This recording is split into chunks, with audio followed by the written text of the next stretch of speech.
other people if they join. Thank you so much, everyone, for joining today. We're really excited to be hosting this panel discussion. My name is Ellen Holsworth, and I'm a director for Blue Path Health, which is a consulting firm specialised in telehealth with a history of doing work on e-consults. And I've been involved with the New England Children's Behavioural Health Network more or less since it began in 2022. The network was founded, for those of you who don't know, in 2022 by Connecticut Children's and Bradley Hospital, part of Brown University Health. And we really are working to improve access to quality children's behavioural health care across New England. And so today we're really pleased to be highlighting the work that the pediatric mental health care access programs do across the region, because they really are core to the network's mission of improving access to quality care. We're also very excited that we have almost all the New England states on the call today talking about their work. So in terms of the order, John's going to do an introduction to the program in general, then we'll hear from all the states about the work they're doing. And we'll have some time for Q&A at the end. If you have any questions, feel free to put them in the chat as we go, and we'll pick them up at the end. Just some housekeeping. We are recording this program, this webinar, so everyone is aware. And yeah, if you'd like to learn more about the network, please visit our website or follow us on LinkedIn for more details about upcoming events and webinars. And with that, I will hand over to John. John, do you want to take over from here?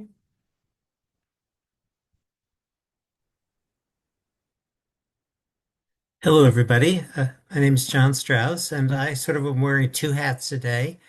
One, I'm president of the National Network of Child Psychiatry Access Programs, which is our old name for the PMHCA, which is the HRSA name of these programs. And I'm president of that organization, so I'm going to give a little national background. And then I'm also the founding director of the Massachusetts program, and so I'll bring folks up to date on what's going on in Massachusetts. And we won't be talking about the perinatal very much today, but many of us also have a perinatal arm. So with that, next slide, please. So you can see how these programs have grown from 2004 when we started in Massachusetts. So there's one there up to right now. There are 54 programs in 49 states and two Indian tribes and 4 territories. So and you can see with the HRSA funding in 2018, there was really a doubling of programs. Next slide, yes. So you'll see now that, there we go, that there's programs in all states except Idaho, which is on its way. And the reason Pennsylvania's in blue is all the other states really are all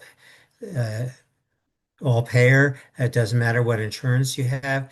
Pennsylvania, until hopefully in the next month or two, has just been Medicaid, but it will actually be all payer. The commercial insurers have signed on to that program. So next, on this slide, I'm sorry, go back a second. Just our vision is to have all child-serving primary care clinicians have real-time access to behavioral health consultation. And next slide. So as we were starting, it was initially to address the shortage of child psychiatrists, which we all know. But we realized quickly that we couldn't just replace child psychiatrists with these programs. We really had to teach the primary care clinicians how to manage these patients because there never would be enough psychiatric specialists, especially as we've all moved towards universal screening for behavioral health. So the old adage, if you give someone a fish, it lasts a day, but if you teach them to fish, it'll last a lifetime. So that's our motto. And we're trying to make mental health really like other specialties. When we started, the reaction for most primary care clinicians, if they needed mental health support, was to make a referral. But now we're trying to balance that. I like to compare it to asthma, that If everyone with asthma, all the kids with asthma had to go to a pulmonologist, very few would get treated. 90% of asthma care takes place in primary care, and only the more complex kids go to the pulmonologist. And other concept is you need a combination of education. Education is the key piece, but it's a real-time consultation, which is the secret sauce of these programs. That what you may have learned in a course 2 years ago may not be right for the what's may not answer the question you have with the patient in front of you today. Next slide.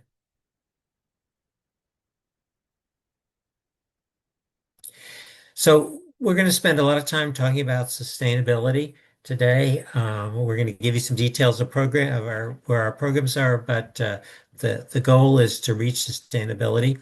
And as we do that, we really need to think that these services really are uh, healthcare services to individual patients. Um, and even though we're doing it in general over the telephone, if they would be fully reimbursable services we if they were doing it at one patient at a time. And so as programs have developed, they usually are starting with a grant of some kind. Most of them with a HRSA grant, as there are 54 HRSA grants out there, and then there can be foundation funding and other nonprofit organizations that may fund it, but these are generally time limited, and certainly the HRSA programs are.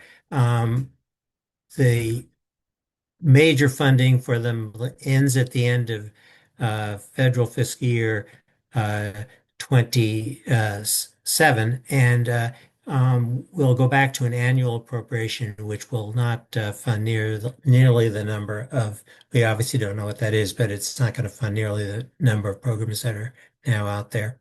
Um, the other common source is legislative. And we'll talk a little bit more about that. It's nice when it's in the governor's budget built into the agency structure. And but in some folks, it's only an earmark. It's obviously less stable if it's just an earmark funding. But again, that funding is not, it can be pretty consistent, but it always can change over time. And then there's ways you can use Medicaid to fund. CMS just put out an EPDST letter, show letter, state health, what's the O stand for? Anyway, letter that says how CMS will approve using Medicaid funds for these programs. And then finally, the most stable form of funding is through the health insurers. And in that, the program costs are divided by each insurer's membership, and it's a value-based payment to the program. And we can talk more about why it does make sense to do this on an individual patient basis. Next slide.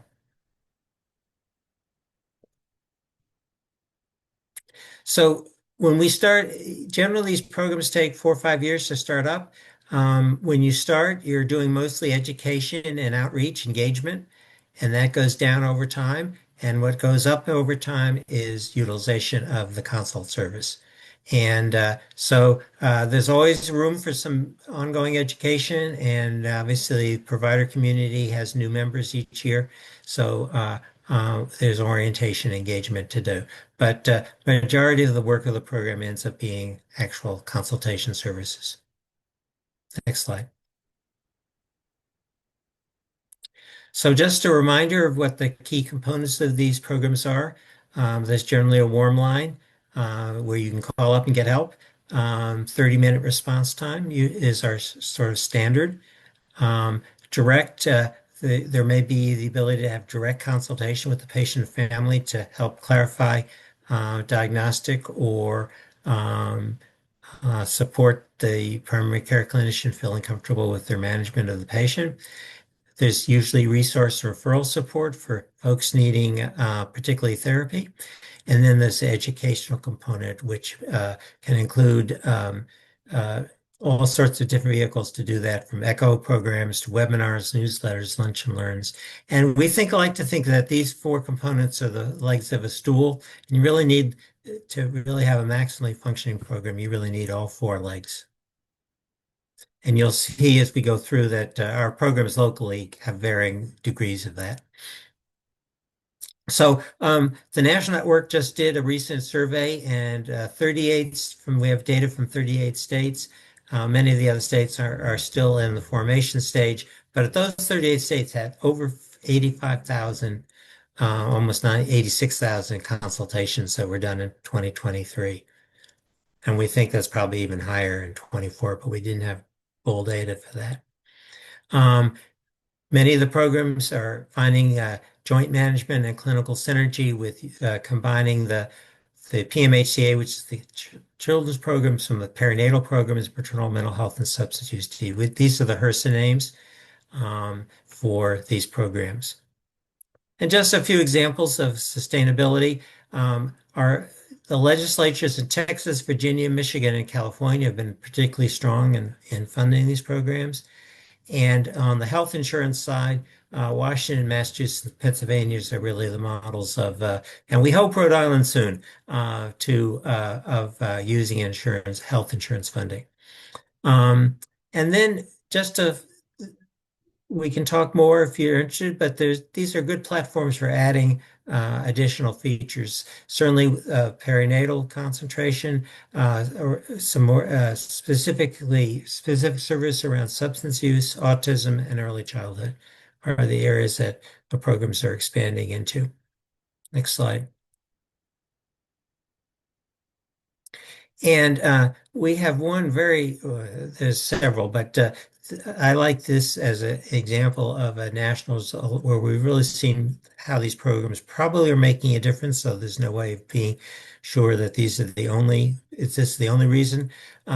States without a consultation program, when on the annual National Survey of Children's Health, only 9.5% of families said they had access to behavioral health, whereas in the states with these programs, it rose up to 12.3%. And it could be seen that the timing across these four survey points correlated with the increase in the number of programs, as I showed you in that first graph. Next slide. All right, now I'll switch to Massachusetts. Um, and the we started in 2004 with all legs of the stool. We were lucky in that sense. Sometimes funding prevents that from happening, but it's nice if you can begin with everything in place.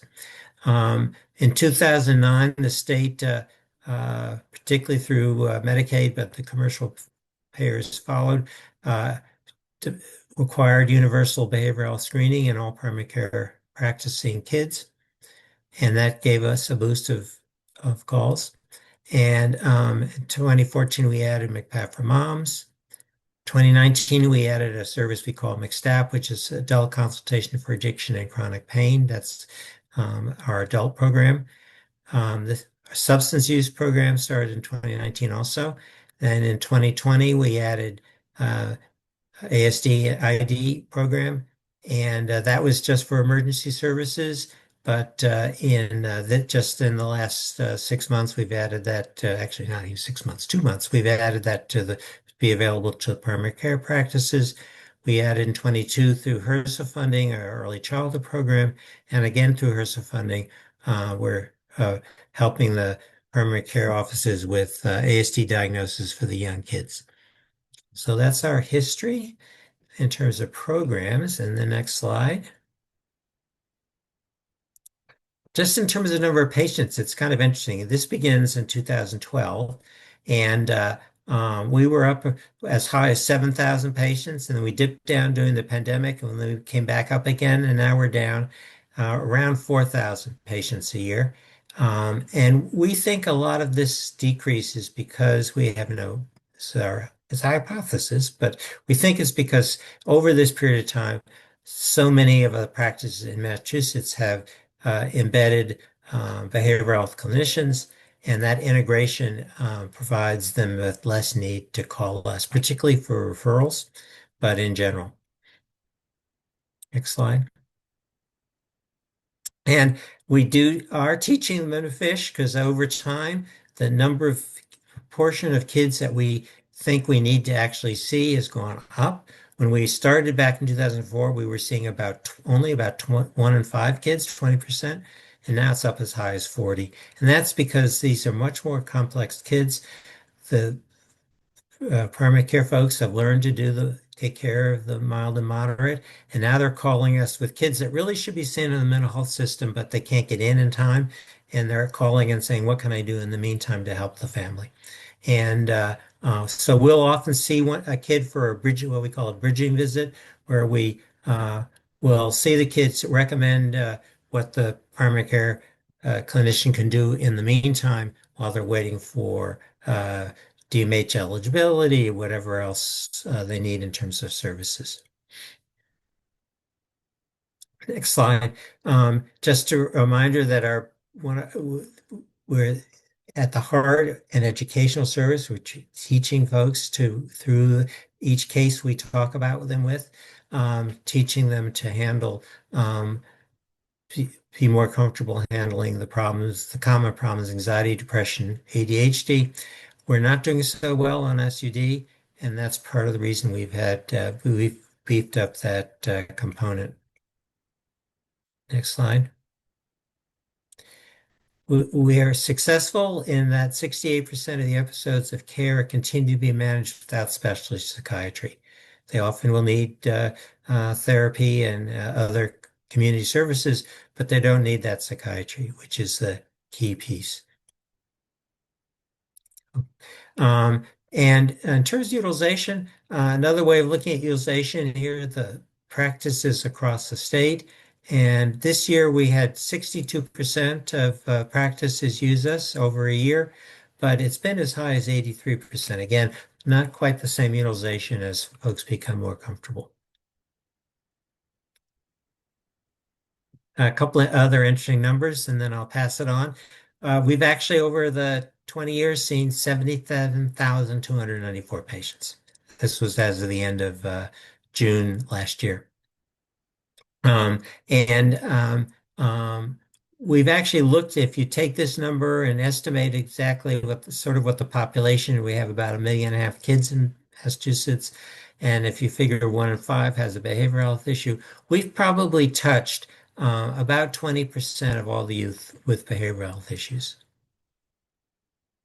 And we show this at a slide. We have actually had 234 different MCPAP staff over the 20 years.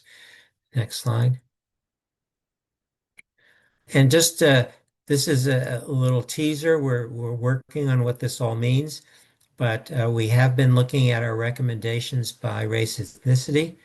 And this is the one by race, and you can see that Black and multiracial are much less likely to be recommended antidepressants, and Asian folks are less likely to be recommended stimulants.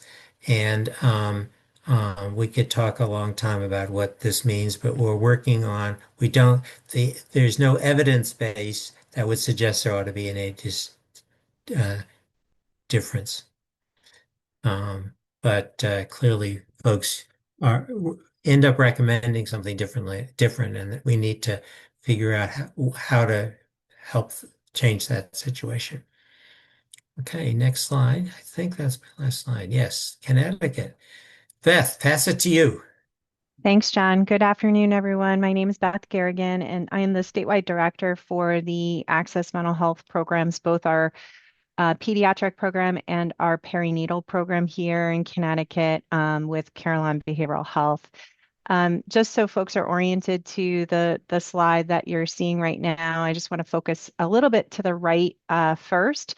So very similar to what John was talking about with the 4 legs of the stool.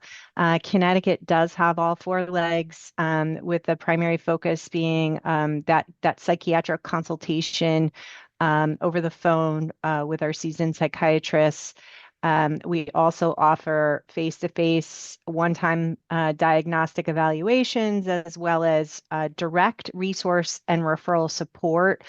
We have licensed clinicians and family peer specialists who will outreach to the primary care providers' patients directly to help them connect to services in the state. And we also offer the training and education through monthly webinars and provider toolkits. Connecticut is a statewide program. It's Monday through Friday, 9 to 5. There is a QR code if folks are interested. You can check out our website. And just to kind of summarize, we have 3 teams in Connecticut. Our Hartford Hospital Hub team, our Yale Child Study Center Hub team, and our Wheeler Clinic Hub team all kind of cover the state with child and adolescent psychiatrists, clinicians, family peer specialists, and program coordinators. And just to give a quick summary, so our pediatric program started in June 2014. It is funded by the Department of Children and Families using state funds. We did expand to include the 19 to 21-year-old young adults through HRSA PMHCA funding in 2021. And in 2022, Connecticut state legislation allocated a portion of the ARPA funding to support our hub team clinicians to offer telephonic bridge treatment while individuals were waiting for therapy in the community with waitlist. This offered that opportunity to just have some support over the phone. DCF contracts with Carillon Behavioral Health to provide administrative oversight. And then we contract with, as I mentioned, the 3 hub teams, Hartford, Yale, and Wheeler here to provide the direct resource and referral support and psychiatric consultation. Just some statistics. So as I mentioned, we're now in our 11th operational year, but for 10 full years, the hub teams have provided close to 76,000 consultations in the decade, supporting nearly 14,000 unique youth and young adults and their families in that time. And so what I have up here is just to give you an average yearly utilization over the last 3 state fiscal years.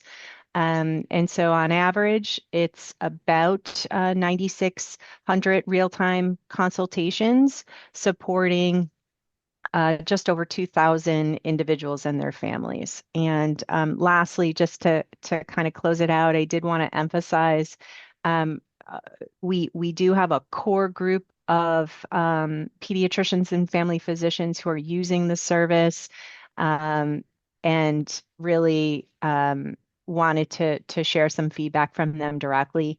Had it not been for the support and training I received from the child psychiatrists at Access Mental Health for Youth, many of my patients would not be receiving the care that they desperately need. I am a far better pediatrician because of Access Mental Health. Access Mental Health has markedly enhanced my ability to take care of my patients and families. And this program is the best thing that's happened to Connecticut. And with that, I'm going to turn the table over. Thank you. Beth, it's so hard to follow with that. Hi, everyone. I'm Lauren Dash. I am with the Division of Public Health in New Hampshire. I am the Pediatric Mental Health Program Manager. I have been in this role for about 2 years now, but interestingly enough, kind of a fun fact, I was able to start on the other side of this, where I was able to serve as a subject matter expert for this program. And now I'm on the other side of it, where now I'm overseeing and running the program. So it's been really interesting and cool to see this on both sides and see the benefits of, how I was able to get the networking experience. And now that I'm running the program, being on the other side of it. We had started our program in 2019 with HRSA funding as well. So didn't start quite as early as Connecticut, but we're also still trying to do and implement a lot of the same goals. Some of the great things that we've been able to do with our funding is starting with our Project Echoes, which is an all teach or all learn model that's used to train PCPs and school professionals through the use of didactic presentations and provider case presentations for our pediatric mental health subject experts. So to date, just because we started a little bit later in 2019, we've had 5 echoes. We're currently working on our 6th echo to be starting later in the year. So we're kind of taking a break right now on that. A lot of the benefits that we've had and that we've been able to see from our echoes is we've been able to have different subject matter experts sit on the board. So it's been great for people who do get to join and observe and participate in the cases to get to learn and really see different examples from our experts who sit on these cases and provide the consultation. So some of those can range from, we've had parents with lived experience, which was a huge success. That was really widely accepted. We've had occupational therapists. We've had behavioral therapists, care coordinators. We've had pharmacists before. We've obviously had pediatricians. It's been really great to see all the diverse roles that can serve on this board. So the all teach, all learn model has really been great because it's really, meant to be non-judgmental. It allows a lot of participation from people who maybe weren't even prepared to present a case, and then they kind of hear a case that was already ready to go and presented, and they maybe resonated with that and felt like, oh, I can take away some of this and now I can apply this to a lot of my cases. So to date, we have actually had, with the 5 echoes, we've had 164 learning participants, which is really great. We're always hoping to increase that number. And that was with the primary care echoes. With our school echoes, we've had 149 learning participants. So I always think it's interesting that we have 149 out of 2, and then we have 164 out of 5. So I think that, again, just goes to show schools are still needing a lot of the support. There's a lot of ways that we can keep tapping in there and using those resources to get the kids, the help that they need there. We've had a lot of participants with the school echoes. We haven't had as much consultation, but a lot of people have found those cases to be beneficial when they've joined the echoes. Different to Connecticut, we had just started our teleconsult line last July, so July of 2024. We had aimed to start that much earlier. We had some delays just dealing with contracts, all that fun stuff. So we do feel a little behind, right? Like we really want to be pushing those numbers forward. So to date, we have had 25 unique callers, 6 of which have been repeat callers. So trying to make it a positive, we're trying to focus on, those people who are using the line repetitively and really trying to take what are they getting out of it and how do we use them to further market the line, because somebody has found it beneficial. So how do we keep marketing that and getting that out there? So we've been able to use that information and actually do some different commercials just to try to change our marketing, because we're really trying to push this line. We're still seeing the need is there. We're just trying to get those numbers up. So even with the setback, we're still feeling good. The numbers slowly are creeping up, but we would obviously like to see that a little bit better. One of the other things that was really helpful for us just to drive, the big push for the echoes and the need for the consultation line is we were actually able to conduct a current state assessment, and that really broke down a lot of information. Some of it very overwhelming, but also really helpful, I think, just for anybody to know, to look at what are the needs that New Hampshire is seeing for our kids in behavioral health. Breaks it down by the insurance and the pay type and just the lack of accessibility. So how do we take this information and then use these echoes and this teleconsultation line to our benefit? Moving forward, we are hoping with the teleconsultation line to look at how do we increase availability. Connecticut seems like is having great success with having a Monday through Friday, like 8 to 5 type of thing. Our availability is a little bit limited. So we've been participating in any technical assistance trainings and any other learning opportunities to learn, like, how do we increase that? How do we get more providers involved, and what's going to make it more accessible for them to want to keep using the line? Right now, we know that we have funding through September of 2026. So we are feeling the pressure, but we know that we can do great things. I'm hoping this webinar will really help meet a lot of needs and help expand. So we also are in the fight against sustainability. So right now, we have the HRSA funding, but what do we do moving forward with that? So we have a lot of great things to do. It feels like not a lot of time to do it, but we are on the way. And just lastly, one of the great things that I think we were able to do is we really worked closely with our Department of Health and Human Services, Bureau for Children's Behavioral Health.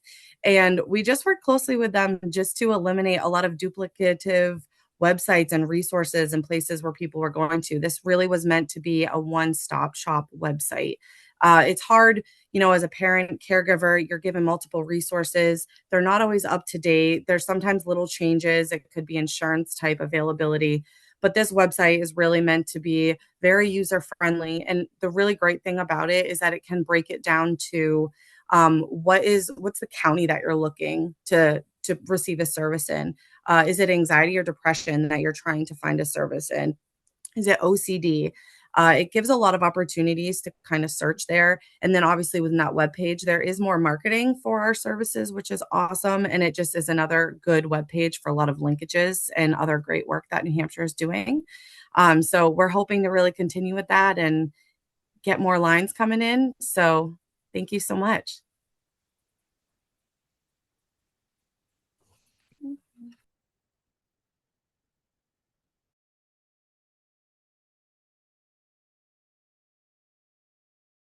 Thanks. Sorry. I am Sarah Hagin. I'm a psychologist, pediatric psychologist in Rhode Island, and I'm the program manager for PediPRN, which is Rhode Island's version of this program. It is so hard to follow everyone up in terms of, and I love hearing about all the different programs. So it's always fun to hear what everyone else is doing and get good ideas from each other as well, and learn from each other. And we do that a lot, which is wonderful. So I'll just talk about our program really quickly, very similar to the programs that preceded me. We do also have 4 legs on our stool. We haven't always, but we've gradually sort of built in our legs and gotten to all 4. So we provide the consultations. We have very individualized mental health resource and referral support, similar to what other teams have been describing, where we're kind of really vetting resources for evidence-based treatment, making sure that the location and insurance coverage aligns with the patient's needs, things like that. We also have an intensive training program that covers a variety of mental health topics. We're in our 6th cohort of doing those trainings, which is wonderful, and have face-to-face direct care evaluation opportunities as well for youth that need support, well, for providers who need help with diagnostic clarity and treatment planning around the youth they're working with. I like highlighting that one of the main goals of our programs, all of our programs, is to sort of empower the pediatricians and the primary care providers in kind of maintaining the treatment for their patients. That's a big part of this, right? Working. And so we have been evaluating that so that I like sharing that about 75% of our encounters end up with the primary care provider or the pediatric provider who called, continuing to manage that child's mental health. That's a reflection of this sort of working, which is great. And then the other thing I just want to highlight, in our state, we have about half of all eligible practices in our state that are actively utilizing our services, which is pretty exciting. And we're always trying to grow that more. And then some program highlights that maybe make us a little unique in Rhode Island is that we do have online scheduling for consultations. We've gotten feedback that would be most helpful, because a lot of times providers are completing notes after hours and think of a question and then want to immediately be able to kind of find a time to meet. So that is one of the primary ways that our consultations are scheduled at this point. We offer practice-based office hours, which is practice meets with us monthly with one of our child psychiatrists and our resource specialist, and gets sort of that individual time to review cases and discuss topics. We have about 4 practices right now engaging in that with us. We have kind of tried to expand our pediatric direct care services in terms of being able to have a little bit more of an opportunity for patients to have bridging of services before they are enrolled in a program that they're waiting for, or able to be seen by someone who can see them for a more sustained treatment period. We've partnered with an early childhood mental health program in within our hospital system and within Bradley Hospital System, who has been helping provide and expand our ability to do early childhood consultations. We have expanded our training to the psychiatric nurse practitioners in the state who are treating youth, which is really exciting. And we continue to sort of do a lot of education and resource development and making sure resources are known and when they're available through our monthly newsletters and interactions electronically as well. And so I'm going to kick it off to whoever's next. Thanks, Ash. Hello, everyone. My name is Ellen Arrowsmith. I am the program director at the Vermont Consultation Psychiatry Access Program. And I'm jotting down notes because even though I know many of these people and the NNCPAP group, we always learn from one another. And I think that has been a really valuable resource and source of connection for all of us. So even Sarah, as you were talking, we've been in our program talking about how to expand resources for psych NPs. So I think that's a great idea. As I was jotting down notes, I think we can learn a lot from one another. So the Vermont program, we launched our phone line in 2022. We're about to celebrate our 3rd anniversary. We also are in our final year of our HRSA grant, looking around and working on a sustainable funding strategy, as many of our sister programs around the country. It's, I think, both daunting and exciting to think about how to sustain these really important programs. We expanded the scope of our service this past year to include also perinatal. So we're one of those programs that is both pediatric and perinatal. We're a little bit unique in that many other programs around the country are based in teaching hospitals or universities. We are a tiny program in a tiny state. So we are actually housed in a nonprofit that is the Vermont Program for Quality in Healthcare. So a statewide quality improvement, healthcare focused entity that has been a really great fit for us to be able to maintain that statewide focus in our work. We are funded jointly by a HRSA grant and a private philanthropic grant with a focus on suicide care. So that's been a really important piece of our work that we have woven into the various legs of the stool, as we have all been talking about here as it relates to our program model. We have certainly our consultation line that has been, for our population, all these numbers are relative, right, to population and size and scope of program. And for us, we've had about 1,300 consultations since we launched, which for us in our small state and small program has been really great. We continue to try to grow that and grow our engagement on that line. And we're noticing that the questions and engagement we're getting has been, we can see the growth and development of the PCPs who are calling us, that the questions are getting more sophisticated and complex. We're getting more resource and referral requests rather than needing always to connect with the psychiatrist, which is, I think, the trajectory that we might expect and hope for as we help them to gain skills and confidence in treating their patients. We have a pretty robust and kind of unique resource and referral arm of our program. So we don't have a direct to patient facing resource and referral support, but our small team of clinicians works really hard. We have developed close, dynamic, and collaborative relationships with the therapists that we have here in Vermont, limited and mighty though they may be. And we realized early on, with given a limited pool of clinicians, we really needed to be giving back as much as we're asking. Otherwise, you're asking the same therapists for openings and availability and support all the time. So we've worked hard to create not just a newsletter and training opportunities for our primary care providers, but also actually for therapists to increase the pool of clinicians who've received really robust evidence-based training in modalities when we identify a gap in care. So for example, right this very minute, we have a training going on that is on the intersection of eating disorders and suicidality. And that was a need that was identified through our consult line. And we had hoped that maybe 25 clinicians would show up. And we had about 80 people, including a lot of school nurses, sign up and be really interested and enthusiastic. So we continue to try to be very nimble and responsive to needs when we identify a gap in care.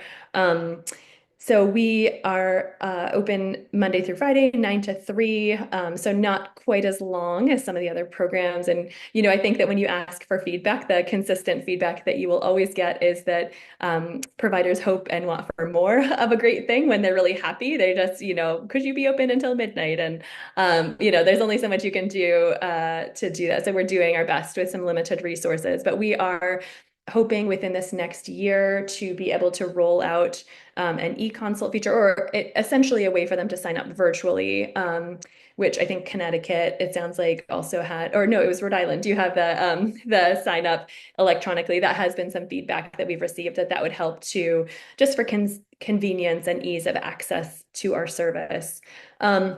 And we've worked really closely with our partners at the local chapter of the American Academy of Pediatrics in Vermont. They were really instrumental in helping us get out the word about our program in our first year of operation. So with their help and support, along with our other state level partners, we've registered 100% of pediatric practices in Vermont, which we're super proud of that. And that doesn't mean that all of them are calling us all the time. So we're always looking at that metric as well and hoping to continue to increase access and engagement. Also with family medicine, I know it takes some time to kind of dig into and understand data about family medicine. We've learned after a little while of, why isn't that practice engaging with us? And then we were finally able to get some Medicaid attribution data and see, well, they have 0 children. So that makes sense, right? So sometimes when you dig into the data, when you have more data available, you kind of understand better why a practice may or may not be accessing your service. We're also trying to increase our outreach and engagement efforts to naturopathic clinics. We have a lot of those here in Vermont. And now with our perinatal arm of our program, working to get to those providers registered and engaged in our program as well. So I would say that, yeah, that's it for Vermont. Happy to turn over to the next slide. I think that's it from everyone. It's been such a great discussion. Thanks so much, everyone. For people in the audience, please put any questions in the chat if there are things you'd like to learn more about. Just to kick off the questions, I wondered if you could talk a little about how the conditions you treat and the needs of providers have changed over the years these programs have been operational.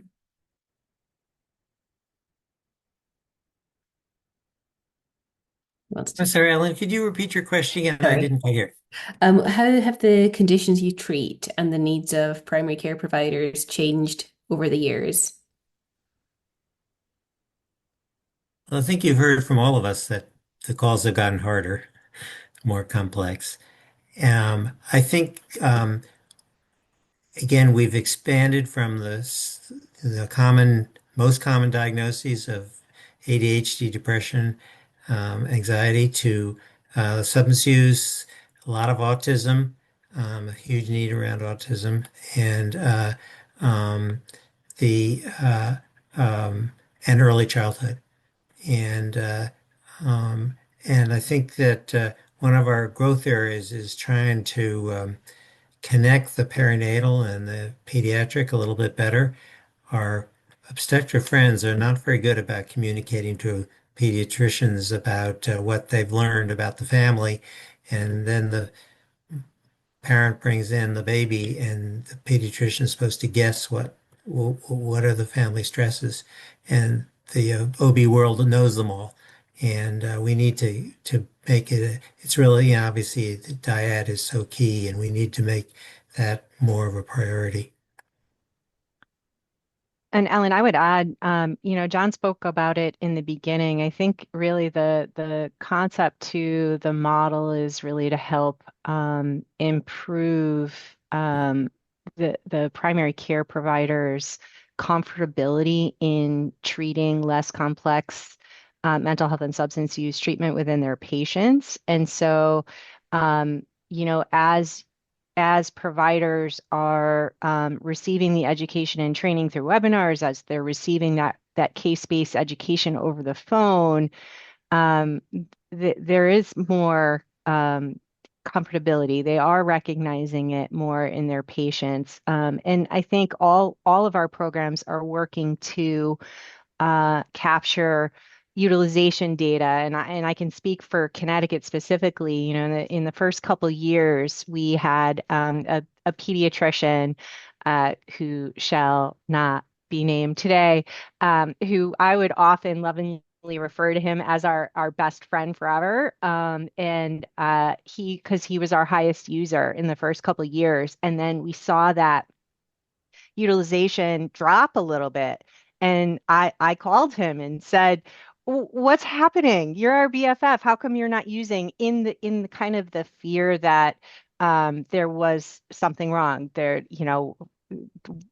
why are you unhappy with the service? And in fact, his response was, no, I've learned so much from your teams that I don't call you as much anymore. But when I do, I'm calling you for the really complex questions that I have to try to support my patients. And so I think that's really the whole idea. We kind of joke when you do this, if you do this and you do this well, you're basically going to work yourself out of a job. Because that's the hope is that the primary care providers are really at a level where they feel comfortable, but it's never going to replace specialty psychiatry. Great, thank you. We've just had a question from the chat asking how is the network specifically supporting the mental health needs of foster and adoptive youth? Don't know who feels best placed to take that question.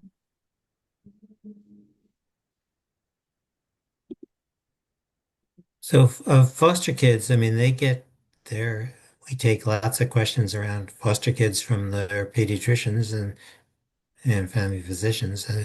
One of the things that's sometimes been a little bit interested to hear what the other programs are saying, but we tend to not want to take calls directly from the like social work social worker within the social service department because again we're not treaters and they need treaters, so our encouragement is for them to take the kid to their primary care office, and then that person can call us. And I think that sometimes that's a little frustrating for some of the programs that don't have prescribers, but oftentimes when the kids are needing help, they do unfortunately need medication, and that needs to come from someone who can prescribe, whether that's a nurse practitioner or a physician, doesn't really matter, but it needs to be someone who has the power of the pen. On the other side, oftentimes we're talking folks out of needing medicine, and the we're always proud to say that around 60% of our calls, the kids don't end up on medicine but just therapy. But usually when the DCF worker calls us, they're in a more complex situation. Great. Anything else in other states to add?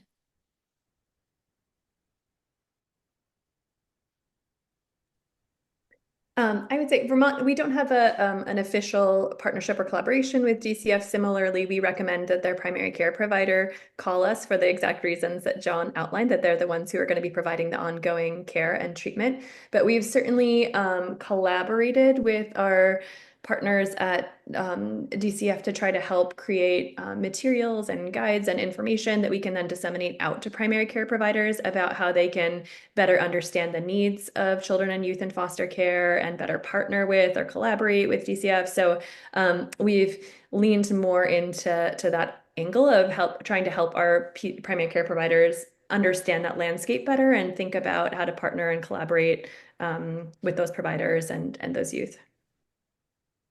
Yeah, I think that's Eleanor's well said. I think we can provide education to all those different organizations. We're doing a lot around, with the home visiting folks to make sure that they understand how best to handle folks they're seeing. Whereas them calling us when they find a crisis, we wouldn't be able to help, but they need to know how to get help for the people they're seeing. So it's more of an educational role with the non-prescribing organizations. Thank you.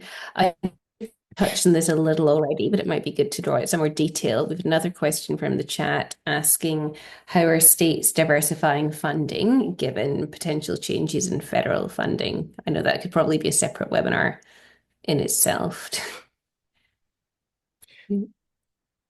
I think that's doing all the work Sarah, you should talk about all the work it takes to get your legislature involved.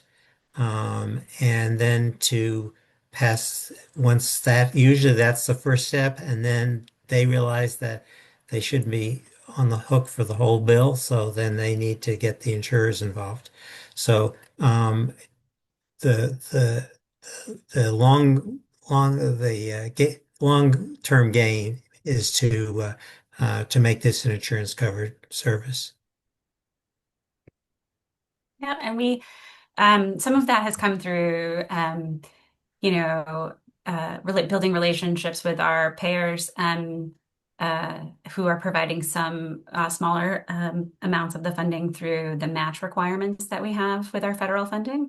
So building up that relationship and then trying to leverage it and expand it into, okay, now you like our program and we have some good numbers we're showing you. Can you support us sort of building a bigger initiative to making this sort of a long-term thing that all the payers in the state will hopefully contribute to. Great. And I know Dr. Carmack has raised her hand. Ash, are you able to add her in? I've tried to add her in, but she should be able to ask a question now. Yeah. Hi, Dr. Carmack. Oops. Do you want to ask your question or to add something? I think you're on mute. Sorry. Sorry, I got invited to this last week, so I'm very grateful. I wanted to talk about the child welfare question. I'm the medical director from Maine, so thank you for Ash invited our team, and we've talked with Dr. Straus and we've met the Vermont team. So our I am also the medical director of our Office of Child and Family Services, which is our child welfare, and our program was originally in this Office of Child and Family Services. So that's how I sort of became involved in both. Now the program is over in our Children's Behavioral Health Office, but I'm still the medical person involved. But I'm also a primary care provider in Bangor, Maine. And I have used the program. So like I have all of these different hats. So depending on the question, I have a different hat. And but I wanted to just mention we have a monthly webinar, and then we have an echo. That our echo is not like the model that like you sign up for a 6-session echo. We have it going kind of year round. We take the summer off.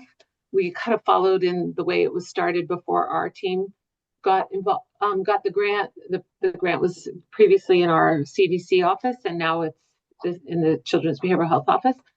But in May last month, we actually had one of our echo sessions be around the mental health needs of children in foster care, and then we had a webinar around the mental health, a long webinar, and then we actually went into sort of the psychotropic medication prescribing needs of kids in care, because we're actually about to update our policy in child welfare, and it's going to involve sort of more oversight, and we wanted to use the webinar as a way to kind of get the message out to our primary care providers. So just thought that I wanted to hear if anybody else has. So I know Massachusetts has a pretty complicated oversight of their children in foster care psychotropic meds. I don't know if any of the other states have that, but we're implementing that. So we're tying all of our resources together. We also have our program has contracted with 2 health systems. We have in sort of the Portland area, it's Maine Health, and in the Bangor area, it's Northern Light. And so we have 2 contracts, and sort of the southern part of Maine is more densely populated and has a lot of providers, but we have sort of more uptake of using the program. And so we're really trying to figure out why in sort of the rural area where we hear there's so much need, maybe the providers aren't using it as much, and how we can improve on that. That's kind of our goal for the next year, is really trying to see what's making it work so well, and whether it's like the outreach or people, whether it's just the ease of getting the consult, or they're out in the community a little more so people know who they're asking the questions to. So I'm really grateful that Melissa might be on. Melissa's our program manager, Melissa Moreau. She was going to try to join as well. But we're grateful to be here and hear all this great news. Thanks so much. And actually, I think we've only got a few minutes left. So before we close, I wondered if I could just go around everyone asking if you'd one wish for the program over the next year or few years, what would it be? Dr. Carmack, do you want to go first and then hand it on? Yeah, my one wish would be that we are able to spread the word about the great work that the program can do for all providers. Right. Sarah.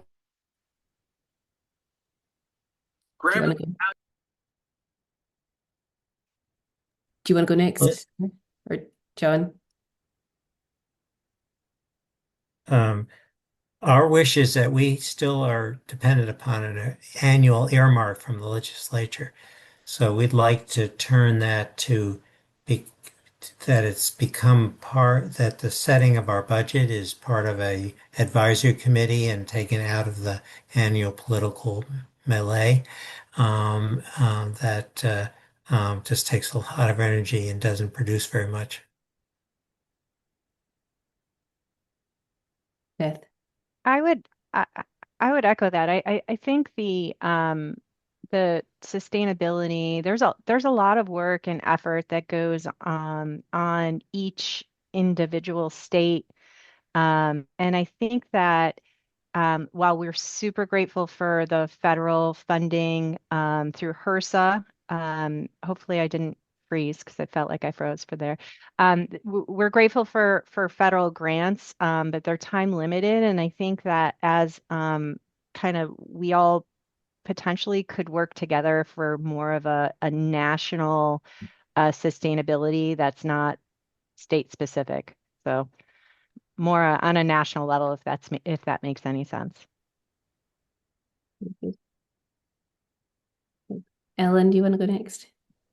I think we need a new president for that, but that's all right. Yeah.